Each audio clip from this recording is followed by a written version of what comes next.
So strap in and get ready. The leaders in AFL SuperCoach are incoming, helping you win your leagues and climb up the rankings. You're now listening to the Insight AFL Show with your hosts, Big Horse and Skitty.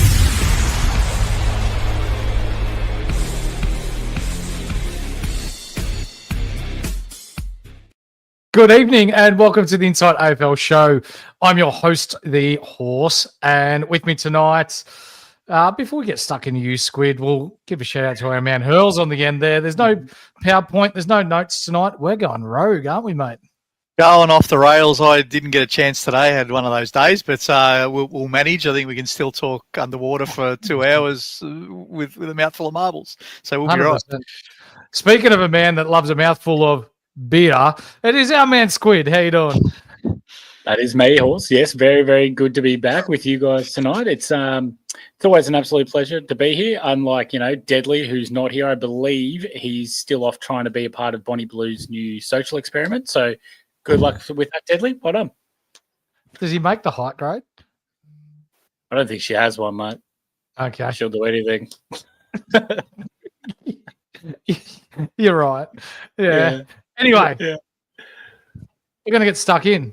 It's round 14, which means, you know what? We've only got, 10 rounds of SuperCoach left for the year, or 11 including this round. So there's not much left of this SuperCoach season. So please strap yourselves in, get yourselves aware of what's going on in the SuperCoach landscape, because now is as important time as any to get your teams right for the run into your SuperCoach League's finals. Whether you're playing for rank, whether you're playing for a bit of cash amongst mates, this is what separates the good from the best.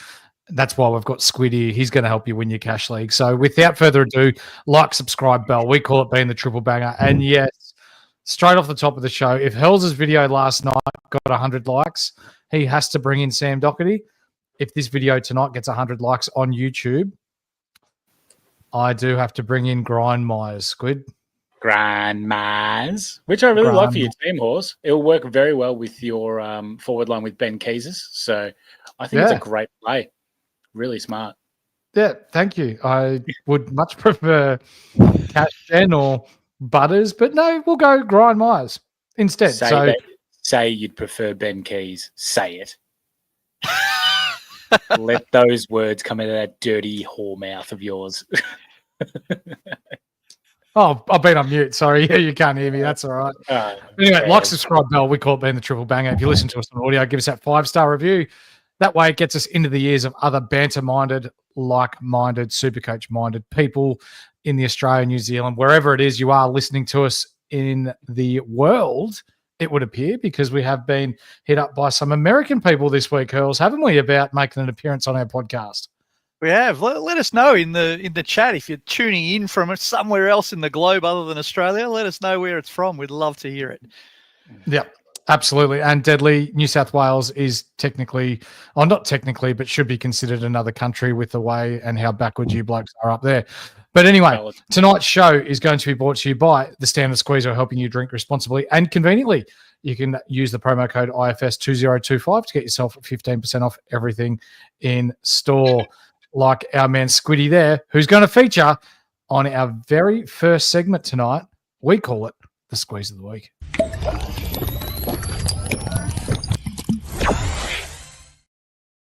Yes, Hurls and Horse, Squeeze of the Week. This is the competition where you get to guess who you think is going to get the highest individual score for the round of this SuperCoach round. So all you have to do is put in the chat, put in, wherever, the WhatsApp, Twitter, who gives a crap, all of it works. You put in who you think is going to get the highest SuperCoach score for the round. For example, this week, I'm actually going straight off of what a bit of info of what Hurls has given me already, mate. And Essendon give up a lot of uncontested marks to Geelong. Geelong like to do it, take a lot of uncontested marks. Give me the sniffer after his hamstring week. Give me Bailey Smith. I'll have him at about 168. So it's just that easy, and then you can win great prizes from our guys at the Standard Squeeze. Congratulations to Corey Blackledge last week picking Brodie Grundy, who edged out Tristan Cherry by 2 points. I will get onto that. Archie has been making it very hard for me to be able to get onto that, but I will get onto that. It's in my folder of shit to do, which is What a like legend. that bloody or big. You know how it goes. What do you reckon, Hurls? Who do you think is going to score well this week? I'm on the same wavelength here as Squiddy, but I'm going to take a bit further up the field, and I'm going Jezza Cameron to just go absolutely ballistic against our mob. And I'm going to say Jezza gets about 170. Okay. Very interesting. I'm going somewhere else. And my squeeze of the week will be playing at 3:20 p.m. on Sunday. He plays for the Melbourne Footy Club, and he will be rucking against Dante Vicentini at this stage. Oh, yeah. It is Maxwell Gawn, 185 for me. That is very, very nice by you. Yep, absolutely. He will be. I don't know who Don't is, but I'm going to assume that's Bont. And I'm going to just... Yeah. Bont sounds good. Or even Don't be the horse. Yeah, there it is, Bont. Yep. Or it could even be Don't. Chuck your guesses in. We'll highlight them, put them down on Squiddy's whiteboard, as you can see behind him. And if you win a prize. Thanks to the guys at the Standard Squeeze. Anyway, we're going to get stuck into the first game tonight, lads, and that's tomorrow night. St Kilda versus Western Bulldogs. So the teams have already been released for this game, and we see Jack McRae making his way back into the side. Philippou, is he a big one that's out, or can we really not say that given how poorly he's played this year? Stocker's in as well, and Boxall, for those that have held him, he's unfortunately dropped for Western Bulldogs. Sam Darcy, talking of big pork swords, Sam Darcy's back into the side with Cooper Hines. Ryan Gardner, who isn't a Gardner's arsehole from last week's game, he's out, and James Harms is out as well. How do we see this one going, lads? I'll tell you what. You look at the Dogs and you go, they're sitting, all right, 7-7, but then they just bring in Sam Darcy, and they're just, God, when he plays, he has potential to be the best player in the league. So huge for them. Can't wait to see this. Dogs are going to belt them. Well, they did 6 weeks ago. They played 6 weeks ago, these two. They did, and Dogs beat them by 70 odd, I think it was. But if we know one thing about Ross Lyon, he would love the challenge of trying to just change that 70-point deficit around, and he will try to make this ugly as all hell. So it could be an interesting matchup. I still think the Dogs are going to be too good. If the Dogs want to be serious and be a contender, they have to be beating St Kilda. They need to pants them. Yep. Yeah, absolutely. Don't you guys find it weird last week that the highest scorer team got last week was 81 points by Hawthorn, and so no one scored over 81, and the Dockers and the Saints didn't play last week. That's just some shocking footy. It was moisture footy last weekend, but we've got some good sunny days coming into Melbourne and surrounds this weekend, so hopefully we see some higher end scoring. But for the Western Bulldogs, let's talk about them first. So Sam Darcy's coming back in. From memory, it's a 191 break even that he has. How are we seeing this, lads? Is he a downgrade target for us in, say, 2 weeks' time? If he goes 100 2 weeks in a row, he's going to get to about 430K. Yeah. Well, who's stopping him for the Saints is question one. So he genuinely could make that break even and kick 14 tonight. Tomorrow night. So good chance of that. But yeah, he'll be definitely one to watch. You'd hate if you traded him out round one and missed all that good growth before he got injured. Shout out Kiz. And yeah, look, I would definitely be keeping my eye out on him. It also depends. Look, being that tall and a knee injury screams red flags. So let's just keep a lid on it until then. Yep, for sure. He also did his knee in this game. I just looked up. So his last game was against the Saints. So that's a weird little happening of events. But I think Darcy's got Richmond next week, so you can probably have a look this week. He's going to lose a shitload this week regardless. So you could probably have a look if you're looking at Darcy and say, do I want to bring him in for that game or even wait till sort of the week after? And he's got your mob Squid in round 17. So he's got a nice little fixture coming up, but just depends on whether you're going to go there or not. Key forwards are still a bit of a worry in SuperCoach. Yeah, they definitely are. Like we discussed last year that Charlie Curnow may have been a good purchase, given that he was playing West Coast and all the ordinary teams at the back end of the year, and he fucked a lot of people over. So, yeah, I'm a bit hurt by the key forward scenario, but Sam Darcy might be a bit different in the fact that he does do some part-time rucking, although coming back from a knee injury so quickly when we thought, fuck, he's done for the year, and then, oh shit, he might be back by the end of the year, to now going, well, he's back in round 14. If there's any sort of sensitivity around that knee, he's not going to be rucking Hurls. Nah, I don't think they. I mean, look, you imagine he's right. He wouldn't be playing if he's not right. So you have to imagine he's okay. But why would you put him in the ruck? I don't see any need. St Kilda, who's second rucks for St Kilda? Like Isaac Keeler, maybe Mitch Owens or Keeler. So you can chuck anyone against them. So Jack Higgins, Machito. Yeah, there you go. So for those that have seen the stories with Libba potentially moving back to halfback this week, I don't think that's going to happen. He's an out-and-out gun on the inside, although I do worry a little bit for the way they looked last week with Treloar back in the side. They looked a little, I don't know, like, does he really add that much to the Dogs that Ed Richards and your Bontempellis and your Liberatores don't already give? Well, yeah, he does. He adds an extra dynamic into that midfield, but also too, let's remember that Treloar, what did he do? He hurt his calf like 2 minutes into the game last week, and he just looked not himself after that. So just keep that one in mind as well before we start, especially multi-wise, before we start umming and ahhing about other things. He did get injured very early. Yep. For those that are considering fading Bont Hurls, your opinion, or what would you say to that? Because this week could be a week that he really does go bonkers. To be completely honest, and this might sound stupid because I bought him last week for 640,000. If I was presented with the opportunity this week to only buy one of Bont or Butters, I think I'll probably go Butters at the value. Mm-hmm. Bont's sort of been a little underwhelming. Now, we know he can go nuts. We know he's the best player in SuperCoach and has been for a long time, but there are a lot of other players who score now for the Dogs. And so if I was tossing up between those two, I'd probably go Butters, especially this week, and I'd probably hold off on Bont until his price was right. So until it gets to about 600K. What was that, Squid? I'm just saying, clip this, ladies and gentlemen. When Hurls doubts the GOAT in Jesus in the Bulldogs uniform, he's going to go 180. I hope that is true, Squid. As an owner, nothing would please me more than seeing Bont and Kennedy both run amok in this game. But I'm just going on. If I had to buy one, that was all. I mean, ideally, you want both of them, right? Yeah, I agree. Also, too, with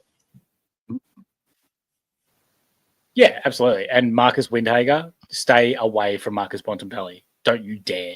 I don't see that matchup happening. I really don't. Who will Windy go to? Maybe Deadly can tell us. Ed Richards. That's probably logical, isn't it? Yeah. Bontempelli in his next two games, he's got St Kilda and Richmond. His last three against St Kilda, he's gone 125, 125, 159 earlier this year. That was actually his first game back, 159 against St Kilda. Richmond next week, his last three against them, 122, 153, 135. Oh, look at our man Deadly.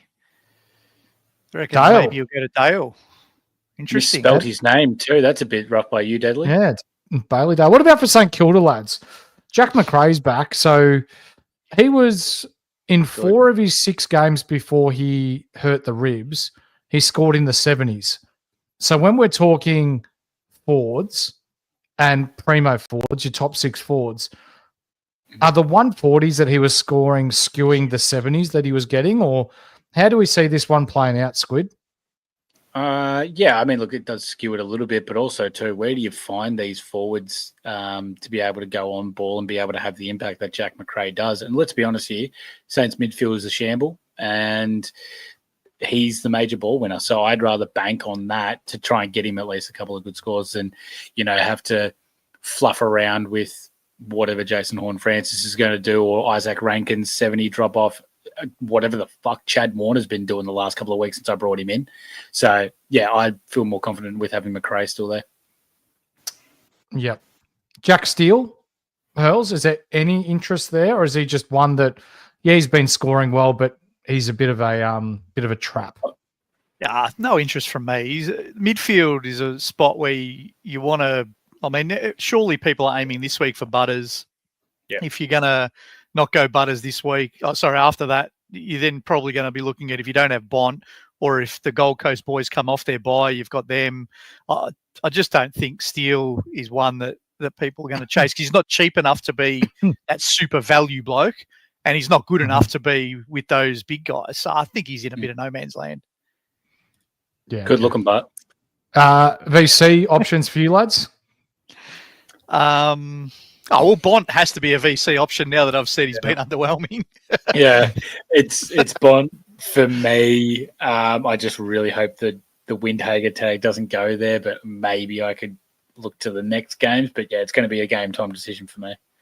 Yeah, good on you, Byron. VC will be on Bontempelli, I think, for me. Let's go into the next game, lads, and we're going to be talking about whoever plays next on Friday night. It's Hawthorn versus Adelaide.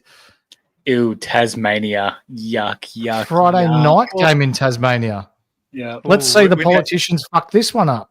Hey, you know what that means?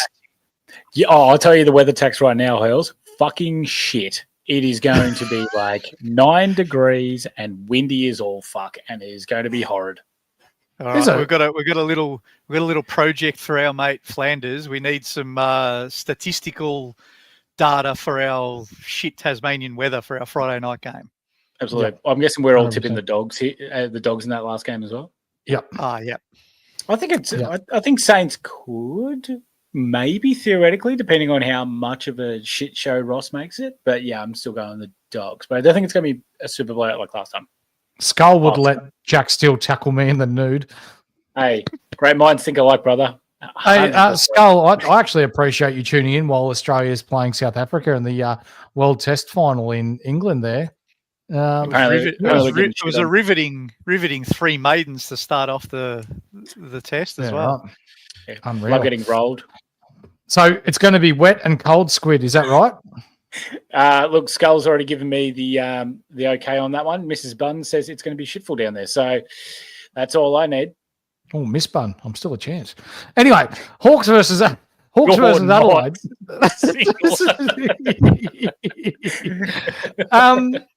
Aussies are 2 for 26. No good. So if it's wet and shit and nighttime, Adelaide have shown that they can play the wet pretty well, Hurls. Yeah, they can. I think. And Hawthorn play that shit stadium pretty well too. So it should be a good matchup regardless of the weather. But probably not a high-scoring game, which it might have been if you're playing it somewhere decent with a roof. Mm-hmm. Yeah, that's right. Oh. Any politicians that might be watching this? Exactly. Yeah. You got to spare 100 billion. Oh yeah, just in my back console. I'll just go to the car. Yeah. 976 million, I think the estimated cost is. But if you're a Tasmanian politician watching this, I feel like I need to tell you on behalf of us here at Insight that it is only going to do your state the world of good. It is only going to generate income for your state. It's going to generate jobs. It's going to generate interest. You can play multiple sports in this stadium. You're not going to have any washouts in cricket. You know, you got footy all year round. How good's it going to be when you got people flying into your state, buying shit, not just at the footy, accommodation-wise, all that sort of jazz. Weak as piss, be better. And how good will the marketing be when you can say you had 50,000 people at a 25,000 seat stadium? It's just on a these Greens, or whoever it is, who are objecting what is being proposed in Tasmania, just need to pull their finger out of their asses and go, you know what? For the greater good of not just the country, but for the state, yeah, they might be 10 years behind everyone else, but to have a state-of-the-art stadium, 27,000 seat or whatever it is, yeah, it's not going to be massive, but it's going to be so good for the economy down there. Just fucking hell, don't be shit. I think they might be a little bit worried about if they do a family bundle to the football, because then everyone in the state can get into the one game under the one ticket. So they have to really be careful about that. That's why it can't go ahead. Family days, there's only one family going, but there's 20,000 people there. All Anyway. the other cousins get in for free. For Hawthorn, is there any interest in anyone, Hurls? Or I've got to sell not, two not, beanies for not every this, one person. not this week, but there is. I do have some interest in Lloyd Meek. Oh, Lloyd. Yeah, after his bye. Not now, but after his bye, I've got a little bit of interest in Lloyd Meek. I'm sure that my tone and delivery was pretty shit house about they can get 50,000 seats people to the 25,000 seat stadium, which was in reference to the same shit as everybody else, and nobody even laughed. But anyway, I'll just keep going. It's okay. Look, I got it there eventually, but I had to really get there. All right. I know. I'll work on the delivery for next time. Nothing like in the moment feedback. Feedback's a gift. 100%. Nothing else has worked, Squid. So I went out. We got a hat for Massimo D'Ambrosio. Talia, mate, if this doesn't sort you out, if this doesn't cut the mustard for you, mate, you're done. I can't do it anymore. I keep putting you up on a pedestal. You're one of the boys of the Insight community, and you've just been thrown up utter tripe. That's right. Tripe is something that's eaten in the European culture. It's shit house, but still, that's what it is. Massimo, be better, please. I went out and even bought a hat for you. IJ got the joke 10 minutes later. IJ, that was what I said about 10 minutes ago, buddy. Hey, at least he got there. Remember, it's not how you start, it's how you finish. So good on him. And then what is Massimo's highest this year? Has he cracked a ton? I'll find out for you right now. Yeah, I'll let you know. Massimo is priced at 365K, so he's been extremely mid. He has won 2 tons, a top score of 120, but the last month he's gone 50, 60, 80, and 58. It's weird, isn't it? Because he's still in that wing role, but it's just they just don't utilize him the same way that they were last year. It's they're not giving him the correct opportunities for it, and his tackle count's gone down a lot. So his 2 good scores are against Richmond and Carlton too. So clearly, he only plays against shit teams. Less. There you go. John Newcomb, any interest, boys, after his bounce back game last week? No. Okay, let's move on. As Hurls said, copy and paste what Hurls said about Jack Steele to John Newcomb. I want A graders in my midfield. I don't Chris need Davis, guy bullshit. Massive Hawthorn man. Sammy Butler looked good last week, and he did. I reckon he might be one that we go down to next week. Should hold his spot. Hustwaite, a smoky to come back in over McKenzie. So Chris enlightened me to a little bit of a story where they actually spoke about Huss being really good on the track the last couple of weeks, and he's worked on quite a few things that they've asked him to go away and work on. So he's hoping the pencil makes his way back in. For Adelaide, was last week the win that they needed against a top 4 opposition team, Hurls, to really get them going? Or because they've been, they've been close but lost quite a few games, and they've put shit teams to the sword. They really have put away some poor teams. So, I think everyone rates Adelaide to an extent. I don't know that it proved a lot about their real credentials in that really top echelon. Let's be honest. I mean, Brisbane with 20 inside 50s and 1 goal 8 or whatever they kicked in the last quarter probably had the chance to win that game. So they got the 4 points.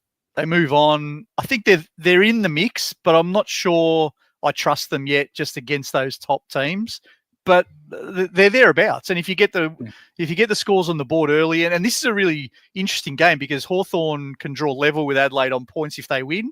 But if Adelaide beat Hawthorn, clearly it goes the other way, and they spread a bit of a gap between them and the Hawks of 8 points. That's that gives them a good setup to make top 4. So that's you got to be top 4, I think, to have a serious chance now. Yeah, so I think you do. What are we doing with Rankin, lads? I mean, what can we say? It's been up, down, up, down, up, down. So, I mean, does the shitty weather in Tassie suit Rankin? Probably. he probably won't have to deal with as much attention as he has been in the past couple. So I'd probably still wait another though. But yeah, I still don't have Rankin yet, just because it's been, it hasn't been very favourable to see how inconsistent he's been this year. Yeah, I don't think you'd buy him now at all if you don't own him. If you own him, it's a bit of a, what can you do? Like, we're stuck with the blokes we've got, bar a couple that you might want to move on. But I think Rankin's playing a little bit more forward time now, which we probably should have realised that. Now, this week, old mate James Peatling suspended, isn't he? So hopefully Rankin sees a little bit more midfield time. But I don't know if he will. They'll probably just play Berry and that in there a bit more and stuff. You say Peatling? Yeah, he got suspended, didn't he? Didn't he get a week? Yeah, got a week. Yeah. Oh, he did get a week. You should get another week for that flopping bullshit he pulled too. Matt, I nearly said his name. The man who will always, hopefully, never be mentioned on this podcast again. Oh, Crash Potato. That guy. Still 4 to 6 weeks away. So Dawson wheels up. There's no one really else. Maybe, do we look at Thilthorpe at the back end of the year if he drops to, say, 400K? Not for me. As we said, I'm with you. Key forwards. Key forwards, no. The only exception to the rule is Sam Darcy, and that's because he's a fucking freak that is a foot taller than everyone else. At the threat of de-leading Kerry O'Keefe's pencil, our next game, Hawks Crows, who's going to win, lads? This is bloody tough. I think purely because it's in Tassie, I'm going Hawthorn. Yeah, I'll probably think just Hawthorn as well. Yeah, I'm going to tip a draw because I couldn't really care less. The way Ben Keys is playing, so that means Adelaide probably going to win by 3 points. Adelaide by 10 goals. Keys has kicked 11, has 30 touches. I'll slap the VC on him. Here's one. If this video gets 100 likes, I have to bring in Brian Myers. Mm-hmm. All right. I'm actually going to take it back a little bit because if it gets to, when did Geelong play first? I don't fuck myself over here. Saturday at. Yeah, I'm willing to give up a VC on Bont if this video gets 100 likes. Or VC Brian Myers. Nice. Yep. I'll bring him in and I'll VC him. So yeah, bring him in and VC him. 75 likes brings in Grind Myers. 100 likes makes me VC him. Yep. Okay. Do the same as Ben Keys last week. Did we get 200 likes on the video last week? So you had to. Horse deleted the video really quick once it got to 185. So close, ladies and gentlemen. We'll get him next time. Skull reckons he'll bring in Butters if Squid responsibly drinks his next beer. He'll get another one. that was empty. It was. I'll do it. Wait, I'll bring in Butters. Oh yeah, that's a good idea. Brisbane Lions versus GWS is our next game at the Gabba. Early Saturday, Arvo 1:20. I know we talk about not trading primos, but I tell you what, Dane Zorko is making it very hard to not trade him out, lads. Mm-hmm. I mean, can't argue that. I'm actually going with his teammate who's going out because he can get a dog up him, and that's Lockie Neal. I'm trading his ass out this week. So pick your poison, really. They've both been a little bit disappointing. Good call. Yeah, I think this year where cash gen is hard, there's so many of us thinking about which primos we can cull to make a bit of cash, right? And there's a couple of mid prices that have presented themselves. Like I'm sure we'll talk about old mate McKercher when we get to your game, Squiddy. He's a beautiful little downgrade option from any of your failed primos. So yeah, they've been yo-yos, those blokes. Brisbane have shit me every game. They've really made SuperCoach challenging. They have. Skull makes a good point. What do you say? Trade out pensioners. Oh, sorry. Yeah, the exception to the rule, you're allowed to trade out pensioners. Good. For Brisbane, so we talk Lockie Neal, we talk Zorko, who have been disappointing, but I'll tell you what, Josh Dunkley at 522K, I think there's value there in Josh Dunkley. But I do want to state this as well. is there too many mouths to feed in Brisbane's midfield now? So you've got the suitcase, McCluggage. You've got Will Ashcroft. They've both been good. And then you've got Dunkley. And then you've got Neil. And then who else have you got that goes through there? And then other Ashcroft. Ashcroft. And then I think it's time to trade him, mind you. Barry as well sometimes. Yep, but then Zorko off a back flank and Jasper Fletcher's been playing well. And while this sounds good from an overall, fuck yeah, your team's good point of view, but there's only so many Supercoach points you can share amongst those lads. Yeah, 100%. Yeah. But it's also the same thing as their back line, where they've got too many mouths to feed for Zorko's purposes with Kitty Coleman and then when they bring in, what's the Irish dude? McKenna, and then also Wilmot as well as being able to do it. And then sometimes as well, they just send shit to the fan and they just go, Starcevic and Harris Andrews, just kick it. We don't need to get the ball in Zorko's hands as much anymore. So there's also that aspect of things, of which is killing most of the Brisbane backmen. And I think what we saw last week in the Adelaide game against Brisbane, that they really put time into Zorko.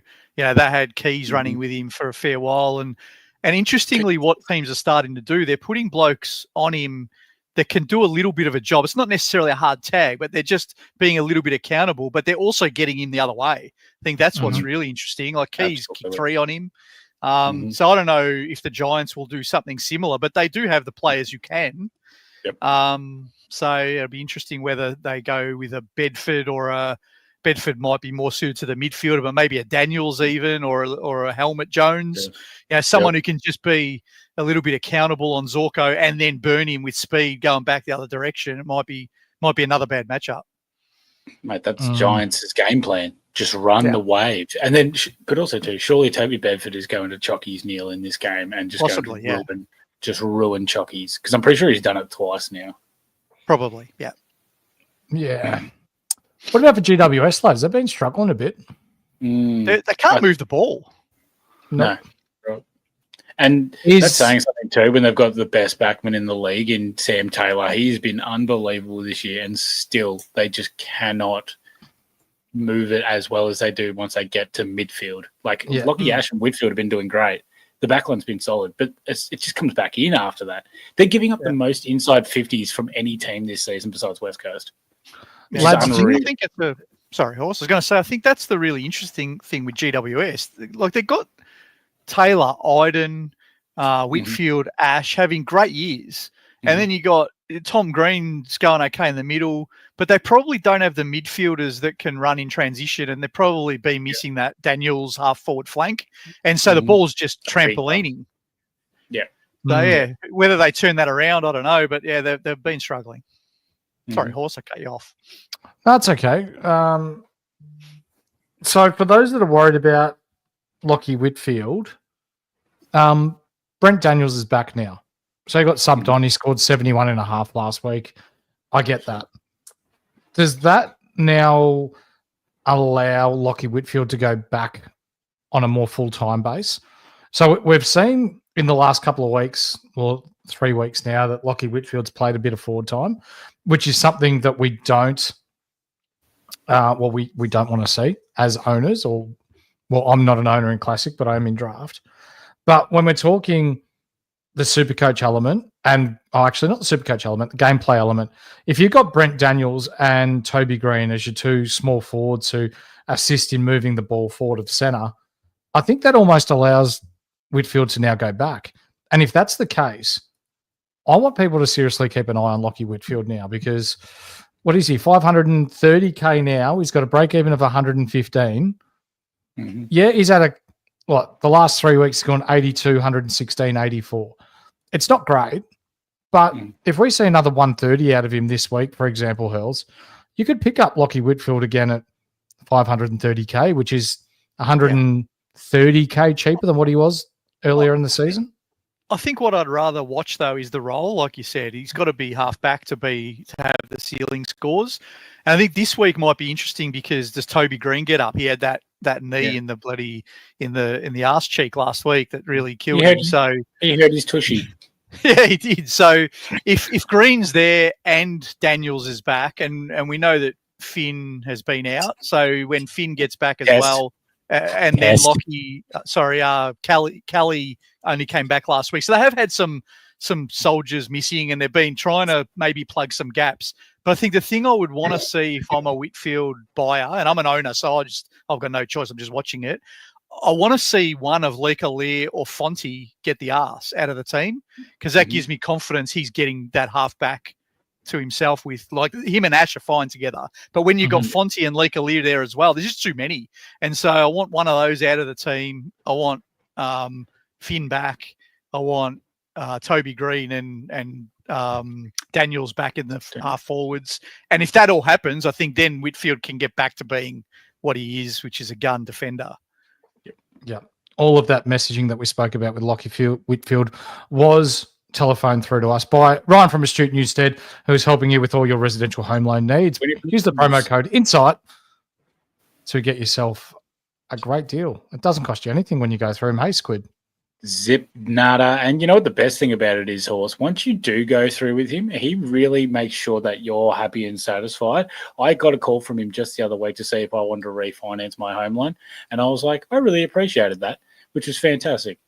Yeah. So what did you? No. But still, it's good to have someone looking at interest rates for you and trying to help you out.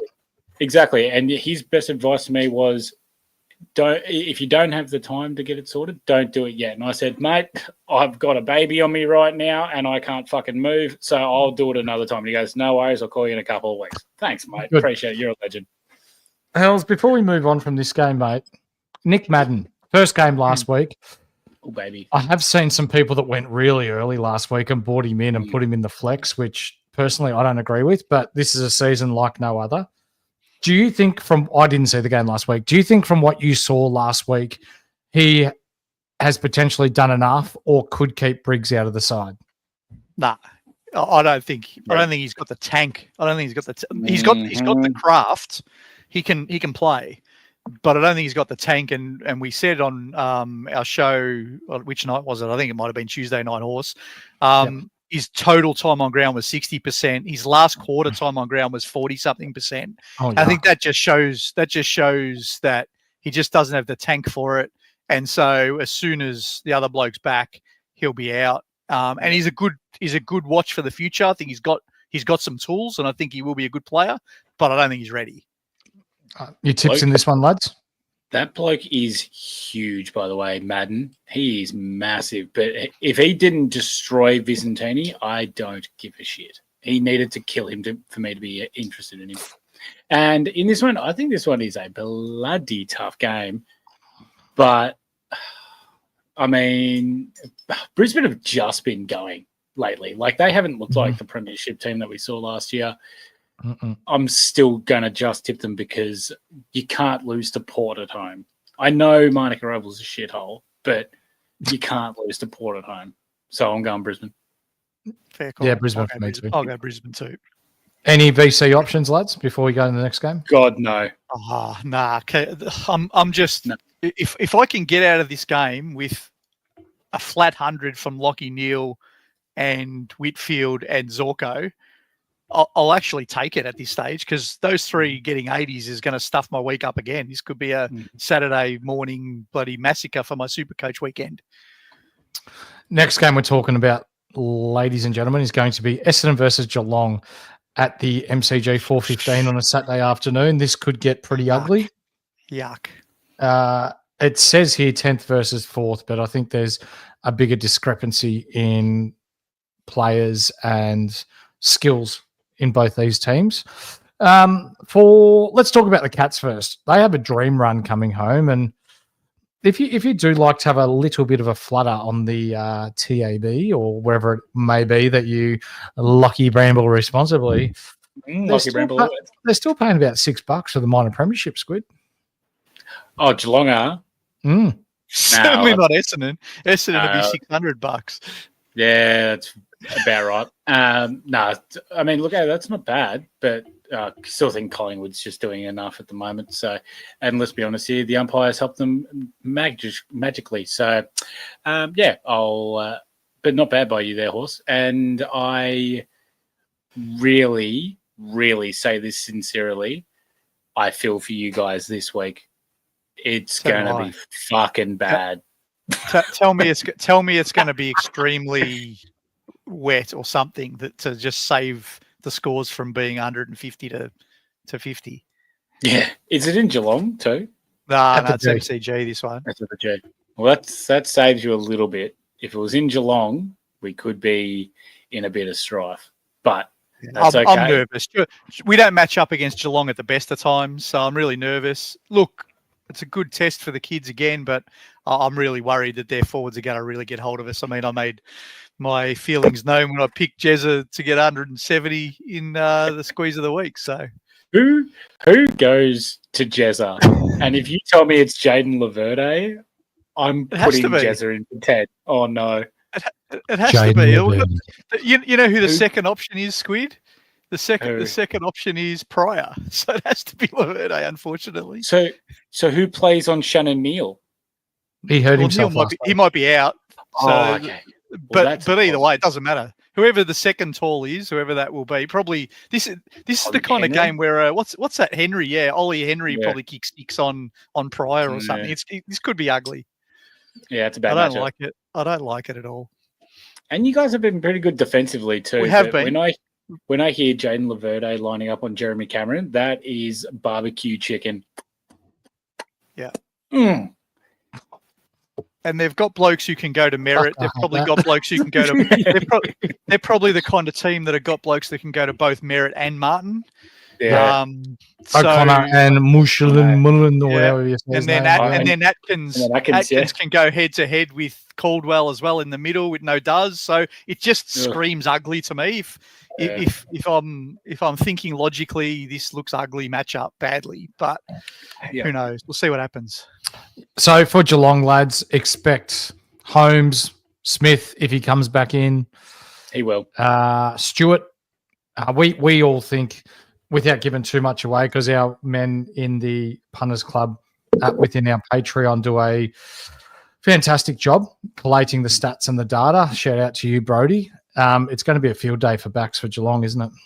Oh, yeah. Absolutely it is. Also, too, just thinking about it as well, the one thing that you kind of had going for you was 7-seater Peter Wright.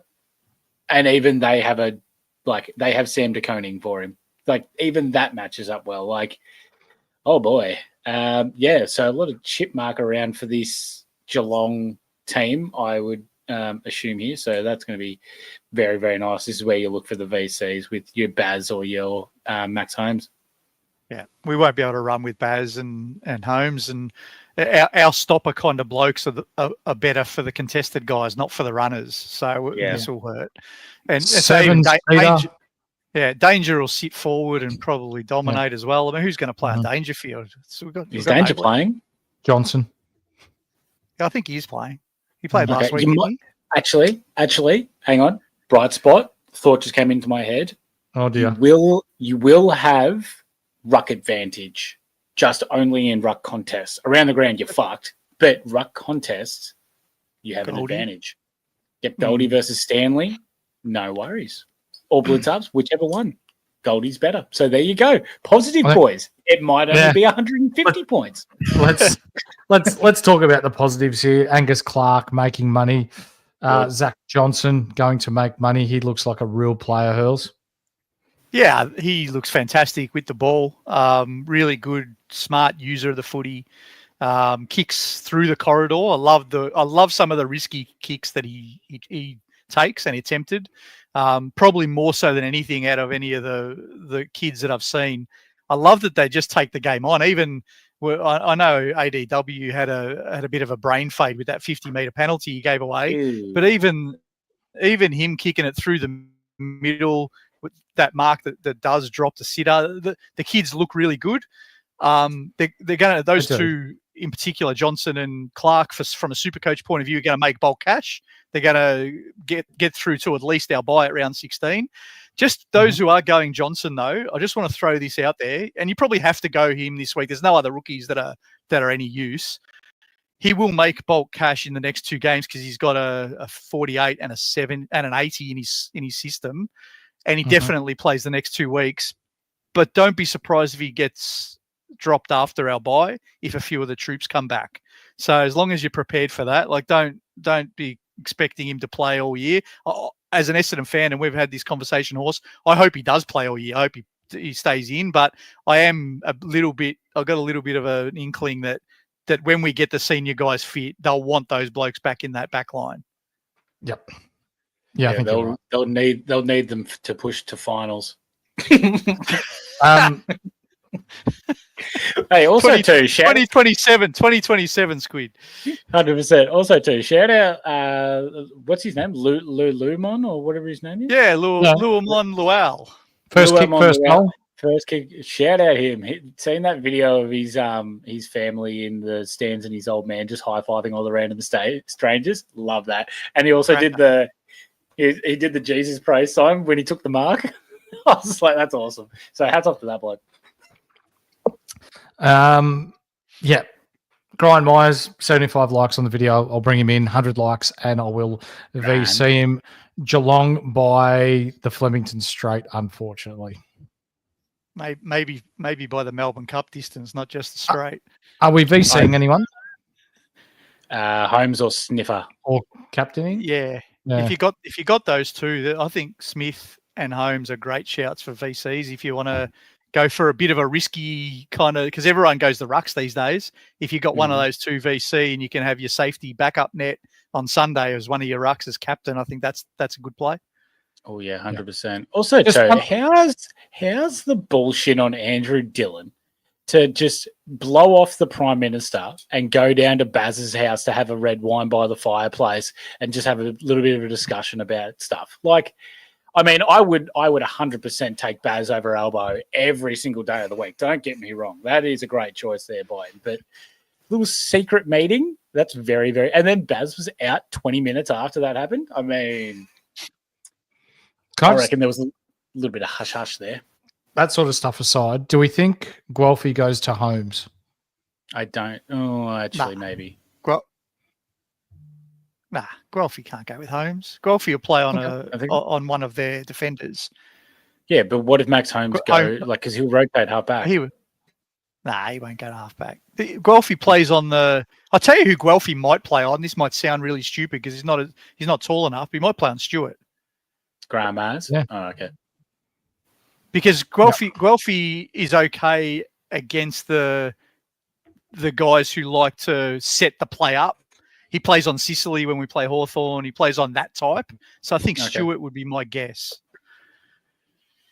Okay. I didn't know Deadly became a cat. Holmes is strictly midfield. Meow. I agree. Let's go on the next game, lads. And unfortunately, we do have to talk about this game as well. It's North Melbourne versus Freo. Freo by 20 goals next game. Let's go North. I'm representing because we won last week. I wasn't happy about it. What is it? Is that a training jumper or something? Nah, it's a real old school Stormbreaker. Oh, there you go. I've been offered serious money for this.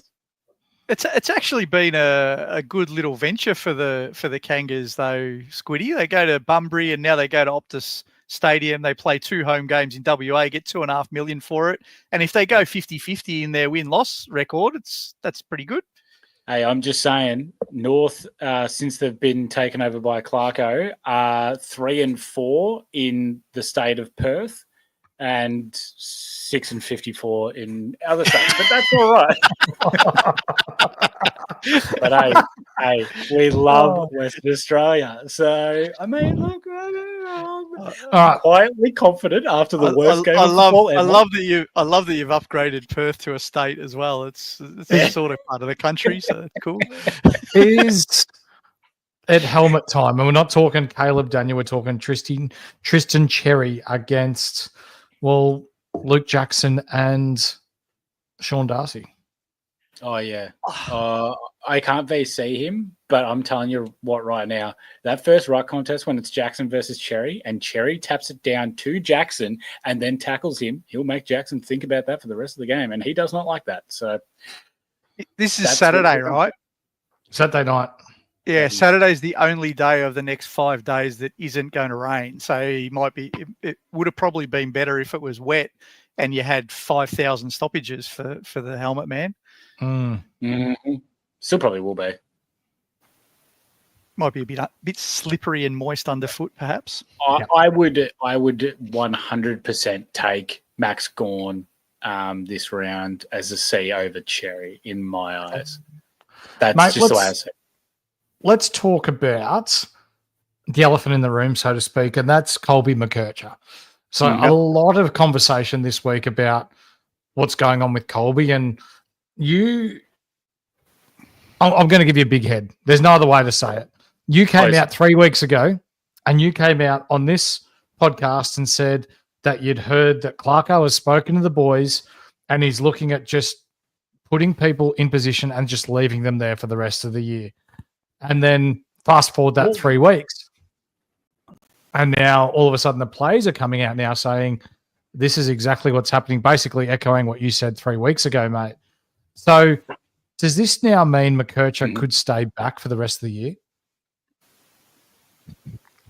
So the couple of things that we had to tick off the list to make sure McKercher was a viable option was, one, Sheasel couldn't be halfback. That was just a thing that had to go. They can't have Sheasel and McKercher in the same backline. Two was what's going on with Zach Fisher. So Sheasel now moving midfield forward, which we already knew. Then Fisher on the weekend playing exclusively forward was a godsend to see that McKercher was able to do. He's still going to be in a bit of a wing rotation, but it's going to be mainly halfback with Caleb Daniel.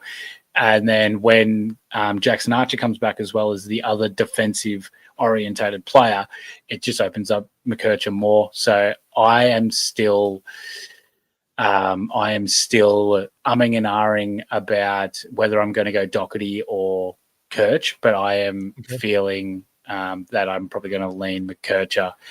Yeah. So, and Corey, that's what I said. Zach Fisher played as a small forward. That's what I'm saying. But last year, he was the problem for McKercher on the half back. So don't twist me when I'm talking North Melbourne, all right? I know you're North too, but don't twist me. So I like it for Kirch. I just don't think, I don't know why everyone's so up in arms and think that he's going to average 140 every single time. I think we need to lesser the expectations, because I think so. He's had 100 and I think he's tonned up the last 4 against Richmond, West Coast. So let's just temper it a little bit.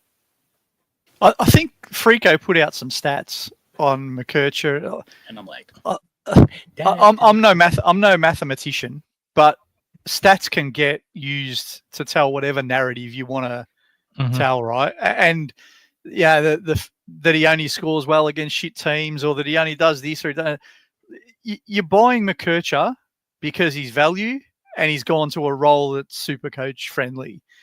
If he gets 90s or 100s or whatever, that's great.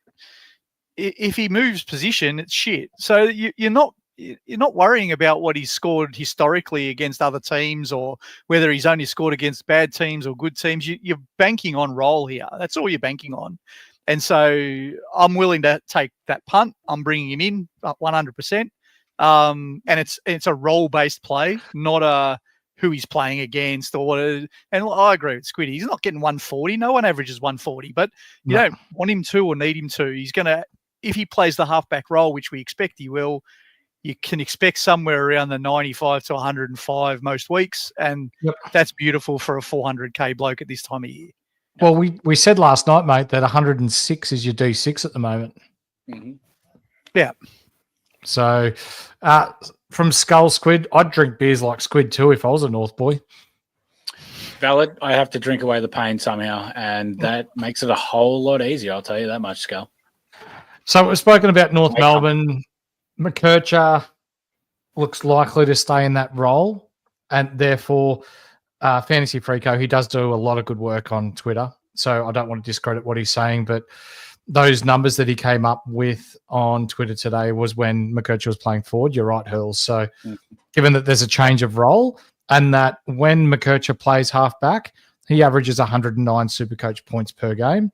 And when he doesn't play halfback, he averages something like 62 SuperCoach points per game. And just on the Freako thing, I'm not trying to discredit him. He's doing a great job. What he was doing was every man and their dog are saying McKercher's a lock, bring him in. So he's just giving a group of stats that say, all right, have a look at this, right? That's all. Right. So Nothing wrong with that. All I'm saying is, if you're buying him, you're not buying him for who he's playing against. You're buying him for role. And so That's right.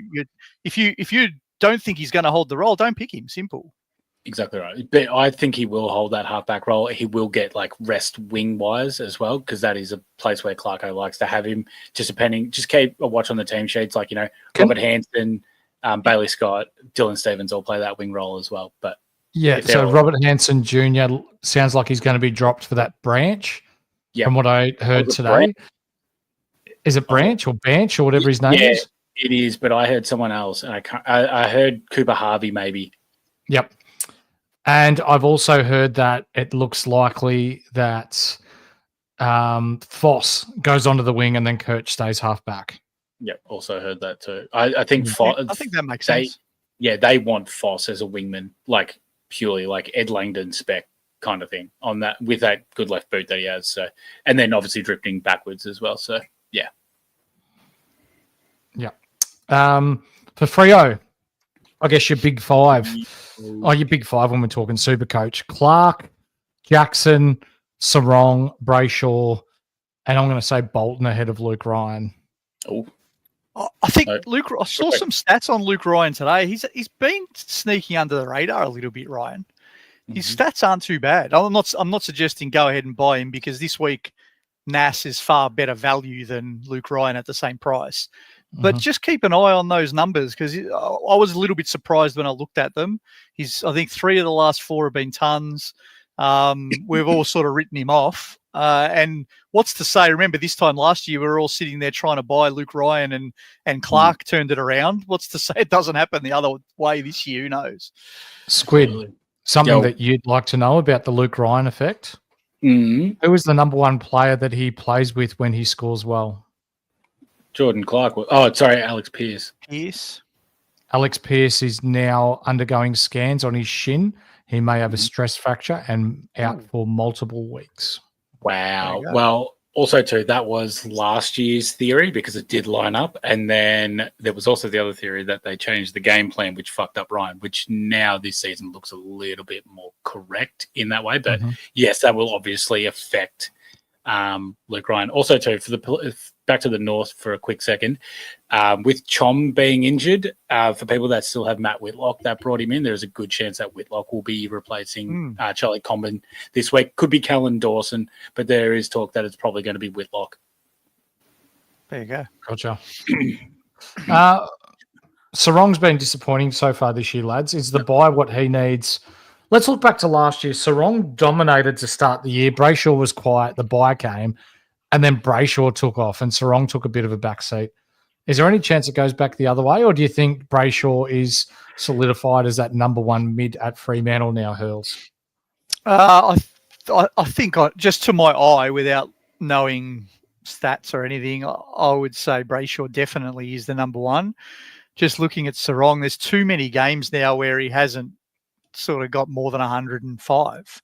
So I don't know that I'd be buying him. He starts to get in that category of, like we were talking about before, Newcomb and Steele, right? He's just in that no man's land of a midfielder that can get 100, but he's not getting too much more.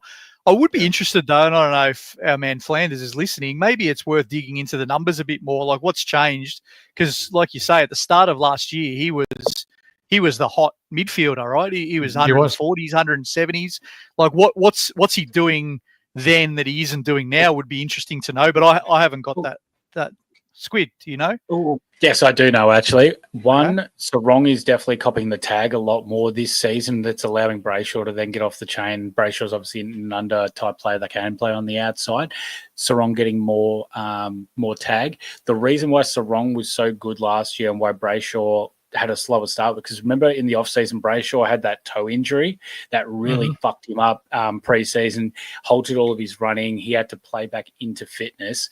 So Sarong was taking more of the load while Brayshaw was playing more of a second fiddle defensive role as well, laying more tackles, putting on more blocks to allow Sarong to go ahead and do it.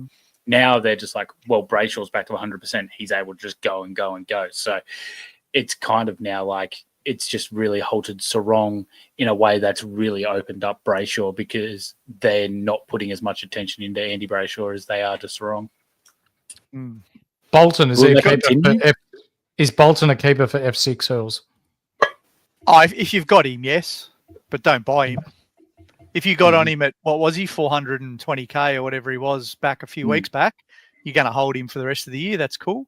But you're not going to jump on a Bolton now. Interestingly, they have another team that's got a dream run. 1, 2, 3, 4, 5, 6, Bloody 7 of their games at Optus Stadium for the rest of the year. They've got North, they've got Essendon, they've got West Coast again. It's a good run for them. So if you've got a few Freo boys or you're thinking about buying some, go for it. How's RJ in the chat just being a bit sly? You want to drive down with me? Love it. Love that. You got free lollies on the side of your van, RJ? Or what's going on, mate? Sounds pretty good to me. Who's going to win this one at Optus Stadium in Perth, being North's home game, Squid? North are going to win, mate. One of the informed teams of the comp. They've 5 of their last games. They've only lost one of them. So that's a pretty good record. So I'll take North here. What's the 5 of their last games? They've only lost one. Yeah, they've only lost one of their last 5 games. They've won 3 and drawn 1 against Brisbane. What, did I stutter? Have they really? Oh, wait, maybe that's incorrect. Wait, no. I don't think that's right. 4. They've lost one of their last 4. So yes, that's right. Beat West Coast, drew to Brisbane, lost to Collingwood, beat Richmond. Yeah. They've won 2 and a draw out of their last 4. That is correct. Thank you. So, I ain't talking shit. How's Benny G? Squid, I'm new to AFL, but even I know North is shit, mate. Well, get back into school, Benny, and open your fucking books, mate, so you don't know shit. Sorry, Squid. It'll be Freo by 5 goals for me. Freo by plenty. Good luck, Scorched. Good luck in this game, mate. I can't wait to bottle up your tears after North's pants. Oh, Jesus. One last one. Do we get Sheasel, the midfielder, Squid? Yes or no? It'll be midfield forward rotation, but yes, he'll get midfield, but also forward rotation, chop and change. Okay, we want CBAs. That will be him for the rest of the season. Yeah. Okay. But I'm going to say more forward. Oh, this Benny bloke goes for Parramatta in the NRL. He knows all about shit. Oh, wait, Who am I thinking? Wait, who? Didn't they win the last 4 Oh, no, that's Penrith, isn't it? Yeah. Oh, yeah, the Eels fucking suck. How good Storm, but let's go Storm. As I always say, Horse, it doesn't matter how bad our AFL team goes, at least the fucking Storm are always good. Let's go into the next game on Sunday, the early game, which is at 3:20 again. So I don't know what I'm doing Sunday morning yet. I may be forced to spend time with the family, but it's Port Adelaide versus Melbourne at Adelaide Oval. And right off the top, Max Gawn, C, right here. Yeah. Easy. I'm VC. VC for me, but I agree. Oh, boy. You're going to get spicy after this. Talk to me. I like where this is going. So for Port Adelaide, is it Hugh Jackson? Not Hugh Jackman, but Hugh Jackson. He's on the bubble. There's him and Zach Johnson this week, and both don't really fill me full of confidence, lads. No. Johnson I like because he hasn't been sub, but those Essendon injuries are technically 2 games away, so we get maybe 2 cash rises out of him. But what is it? Jackson, sorry. Jackson. Not Hugh Jackman. I'm getting myself confused here. He was sub first game. Yeah. So that doesn't really fill me full of confidence either. Is it going to be another Moraes or Lorenz type of situation there? Berry even? Well, Moraes was sub last week and Jackson played the full game. But now they've got Pickles is back this week. Pickles is back. So does that mean that it just is a concertina of those two? Like maybe Moraes goes out and Jackson goes back to sub, or Jackson's out and Moraes stays sub. I can't buy into Jackson. I don't think. I don't think I can either. Squid either. Oh shit, no, mate. I watched majority of that game and I didn't even notice him once, and he kicked a goal. So Nah, didn't pass the eye test. So this will solve Huge the problem. ass. Huge ass. You know what that reminds me of? Bart from The Simpsons ringing Moe's Tavern. That's what it is from. I know. Yeah. Has anyone here got an Amanda hug and kiss? I just want an Amanda hug and kiss. Amanda hug and kiss. Huge ass. What do you reckon, Squid? So North Melbourne's number one boy, Jason Horne-Francis, also known as Pickles, playing in this game. Yep. So you got Colby McKercher because you lost Pickles, didn't you? Is that right? No, we got George Wardlaw. George Wardlaw. Yep. Arguably, I'd prefer George Wardlaw as well. But talk to me.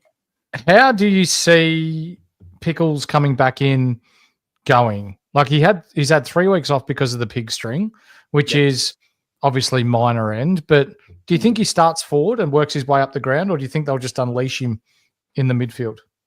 See, I burnt the bridge with Horne-Francis, as you know, at the start of the year, which I said, and they got injured, and now I hate him. No, I think the smart thing to do with a player like Horne-Francis and for a team that is currently sitting 15th would be to start him on a slow burn, especially from a pig string. So I would say that they'll start him forward, ramp him up bit by bit each week, and I think that's where they'll go with it. They have more than capable players that can run through the midfield, because even if you say, oh, well, Rosette's playing half back, doesn't matter. They still have Butters, Wines, Drew, Boak. Like, they still have all these guys that can run the mids. And then they can go Bergman as well now. Bergman as well, yep, if they want to tag. So they have all these guys. So I wouldn't be going early on Horne-Francis. I would definitely be waiting a week or two, especially with a pig string that can definitely be re-aggravated quite easily. So, yeah. He needs to pull his socks up higher and just be better. Oh, mate, he definitely is the personification of weak as piss, be better. So let's see if he does it.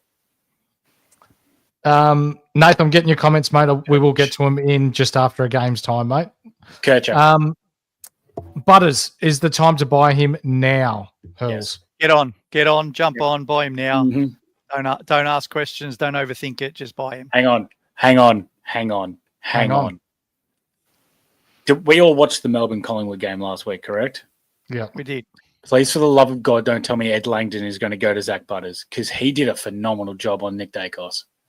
Nah, different players. I understand that, but when we look at the spec of what Nick Dacos does for Collingwood, Zach Butters does. I mean, he's a bit more contested than Nick Dacos, but like, you can make that argument that it could potentially be happening, especially if Butters gets off the chain. Would it happen? Well, Delhi reckons no, so I'll shut up. Yeah, I think Butters is far more of your inside player. Yeah, Dacos still wins the footy, but he gets on the outside, and I think Langdon's tank was the reason they picked him to run with Dacos, because Dacos can run all day. Whereas I don't think that's suitable to Butters anyway.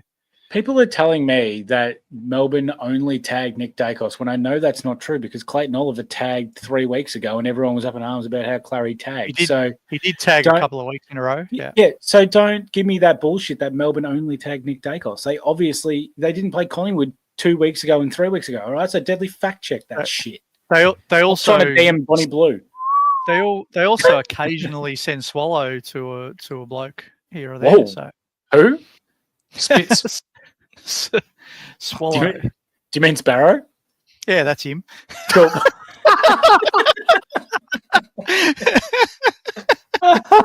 Sparrow, Swallow. Well done. Well done. Sparrow is now known as Swallow. There you go. Yeah, that's it. Now let's talk about Melbourne now. So I've spoken about trading Gawn, and you don't trade primos, but this year is a year like no other, and we have to try and get creative. This week's not the week to trade Gawn when he's up against Vicentini, is it, Hurls? No, next week.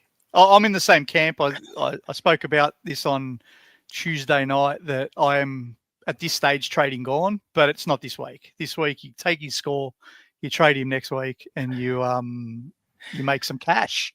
Mm-hmm. Yeah. And Higo, you're right. Nick Dacos did do a good job on Langdon, kept him to 4 touches. Hey, you got to give credit where credit's due. He did a phenomenal job, and Langdon said, "Well played." Petrarca, he's just the constant, isn't he? Squid.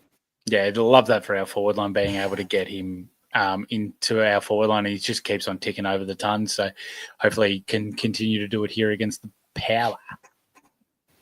Yep. For Melbourne, Disco Turner's doing a good job across halfback, being very consistent with the way that he's playing. But there's no real interest in anyone else from Melbourne, Hurls. No Oliver. No, there's not. Lindsay's run his race.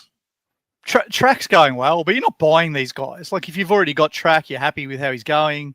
If you held Oliver, you're probably keeping him now because it's too late to worry about it, and he's back getting his 100. But you're not going to buy into any of these blokes. No. The one that people are thinking, I was going to say, the one people are thinking about is Cozzy. It's still not for me. I think he's too up and down for my liking. But I'm telling you right now, the fact that he's about to get 1.4 mil a year, that is going to be well down. He's going to be like, I don't give a shit anymore. The state of contracts in this game is fucking ludicrous. If he's going to get that kind of coin over 12 years or 10 years or whatever the hell it is, he's a good player. Don't get me wrong. I love watching Cozzy play, but 10 years and $200 billion, give me a break. I mean, we pay Deadly a can of Pepsi Max and a bag of chicken chips, and that's overs. We pay Deadly? Surprise. Fair enough. Oh, okay. Fair enough. Very flop. That's all right. Cozzy did have 92% CBAs last week. Yeah. It's very, like, if his down games weren't so down, it would be intriguing. But I think he reminds me a bit of Chad Warner. Okay, explain. Very different. Explain. Does he bleach his ass? No, but his spike games are quite high, and his floor games can be quite low. But if he's getting 92% CBAs, I would much rather Cozzy than what I would Chad Warner right now. 92% CBAs, 3 goals, and he scored 70. Why the hell would you bring him in? I just don't understand it. But anyway. Yeah. I think CWT Clayton picked him up when he was 390K, and he's got his big scores out of him then as well. Nice. And I believe Clayton's sitting 30th overall at the moment too. He did get a couple of good, 140s? 150s. Or something something along those lines. So He had a 134, he's had a 115, a 148. But then he's also had 66, a 70, a 70, a 77. Like, he's not the man to buy for 500K. If you bought him for 390, okay, I get that. But yeah, righto. Apparently, he lost 19 points for holding the ball on Nick Dacos in the fourth quarter. That's stiff. Our man Luke, big horse, knowing that Cozzy doesn't bleach is the inside information I joined for. My man, Ahmed. My man. Well, maybe he does. I'll never tell. Horse, just say per sources, and you can say whatever the fuck you want. Yeah. Oh, absolutely. As per sources. My understanding. We might hear about this later. My understanding is, and you can fucking tell anyone anything. All right, VC in this game, it'll be Max. C will be on Max Gorn. Yeah, VC on Maxi for me. VC on Maxi. Get into this next game, Horse, because I need to know who Hurls is going to see in this last game. I can tell you, mate, it's Campbell Cheshire. It's West Coast Eagles versus Carlton, and they're playing at Optus Stadium as well. We've got North playing the curtain raiser on Saturday night into Eagles and Carlton, the real game on Sunday. It's TDK, isn't it, Hurls? TDK all day, absolutely. TDK is my C. He's coming into the team, and he's going to be the C. No question. Mm-hmm. Like it. I won't need him. Max is going to go 200, and I'm going to put my C on Nick Dacos or something. So I'm not going to need the C. But if Gorn gets injured or does something silly, then TDK will be the man. How much time's in between these games? Straight after 1:00, 1:20, and then 4:00. Oh well, I'm talking Perth time here. Sorry, I was about to say sorry. Let's talk real time. 3:20 and 6:10. Yeah. Thank you. Yeah. Sorry. I'm sorry. Western Australian time. I should have said 1:20 and 4:20 and 2024 as well. But I'll let you know what happens in the future. Let's talk about West Coast for a second here, lads. McCarthy, if he comes in 99k mid defender, odds on that you're going to need to have him because one, he's 99k bottom dollar, but second of all, he may score well. We haven't seen him at AFL level yet, so we don't know what his ceiling is like, but likely to have a pretty SuperCoach friendly role. But Tyrell Dewar, Hurls, 170 odd K mid forward, 90 odd last week. Previously, he scored 82 against Brisbane, I think it was in round 1, and then has been pretty ordinary ever since. Do you take a risk there, or do you just let that one go by? Nah, I think it's showing how desperate we are to find these McCarthy's that we're even thinking about it, because Dewar's 170k, so he doesn't unlock enough cash. Yes, he's had a bit of a role change and he's into that back line, but I don't know if he'll even be in the team. I think our man CWT is saying the same. He might be a placeholder for McCarthy, so I wouldn't be going to Dewar, not personally. I don't know why CWT. Also, too, we're going to believe him because he has Ruben Jimby as his thumbnail, and he's also like going great guns this SuperCoach. But CWT, mate, just say Dewar, the McCarthy placeholder per sources, and then we just don't even have to question it, mate. It's already confirmed. You're golden. I'm surprised you've only used the per sources thing a couple of times tonight, Squid. I'm not going to lie to you, Horse. I forgot. And then I remembered how funny it was when we were talking together today. So, yeah, then I decided to whip it out a few more times. And also, too, I will obviously mention it later. The commentators at Channel 7 we know are sponsored by OLED, and the Skull has been purchased a new OLED TV. And he even says if Kelly Underpants commentates this game, he's going to smash his new OLED TV. Valid. Very, very valid. Is there anyone for West Coast that you guys are interested in at all? No. Absolutely not. Yeah. Oh, sorry, McCarthy. Yep, fair call. I'm interested in Hewitt getting his cash up. That's all. I've already got him, and he's got. This is his final game in my team, and I just want him to make as much cash as possible. Who's that? Sorry, I missed that. Elijah Hewitt. Yeah. Yeah, my guy. Yeah. What a legend. And for those that haven't gotten rid of Marich yet, hurry up and do it. For Carlton, we've got Hewitt, who's dropped considerably in cash in the last month. We've got Chera, we've got Cripps, who we're recommending not to touch. But the big draw card in this game is TDK Hurls. You're bringing him in. Explain to us the reasons why you are. He's playing against Flynn. Okay, that'll do. That's it. And the other thing is, and those who saw my show on Tuesday night, I'm gonna trade Max Gawn next week on his buy, so I'm gonna then flip TDK up into R2 for the rest of the year, and I'm gonna make the 180k that I can do that to make my upgrades. So that's my theory. Huge risk. I wouldn't do it in any normal season if we had enough cash, but because we don't have enough cash, that's the way I've got to go to finish my team. Mm-hmm. Yeah, I like it, and I can't complain with that. Perfect logic. Mm-hmm. Anyone else you want to talk about from Carlton, Squid, before we get into other parts of the show? I just like the fact that Chera, I've held him the whole season, and he's actually still doing good enough to just stay in my team. So shout out to you, Chera, and for the love of God, just absolutely dominate West Coast and get me another ton. That'd be lovely. Thank you very much.